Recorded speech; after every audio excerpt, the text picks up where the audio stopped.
बोला बोला बाबा भोलेनाथ की।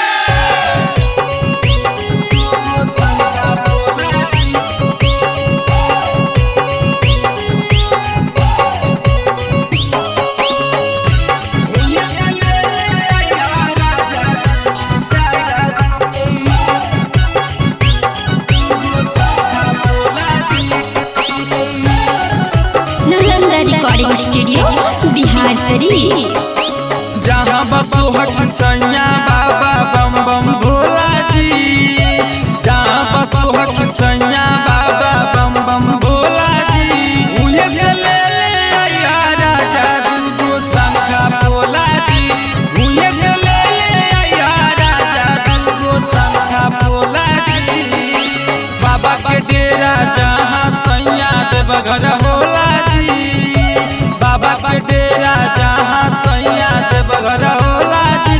उन्हें से ले आया राजा दुर्गो शंखा भोला जी, उन्हें से ले आया सैया दुर्गो शंखा भोला जी।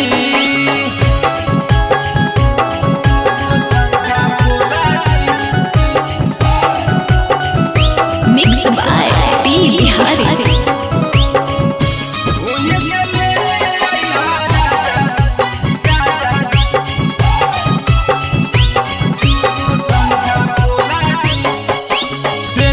पुरिया लइहा ले ले हटी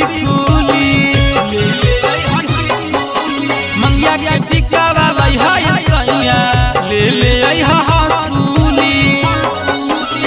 उही चूड़िया लइहा जे हरियर रंग होला जी, उही चूड़िया लइहा जे हरियर रंग होला जी। आ देवघर से ले आया राजा दुर्गो शंखा भोला जी, आ देवघर से ले आया पिया दुर्गो शंखा भोला जी। दुर्गो शंखा भोला जी।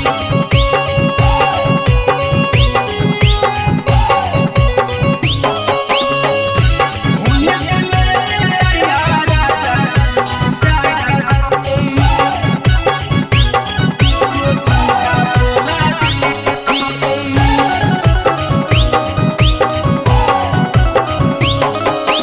बतिया हमरा मानाय सैया सन जीवा केला, हर साल कह के नहीं लियाइला इहे दुख होला। वीरेंद्र दे हटिया के देवघर में जो कन्या होला जी, वीरेंद्र दे हटिया के देवघर में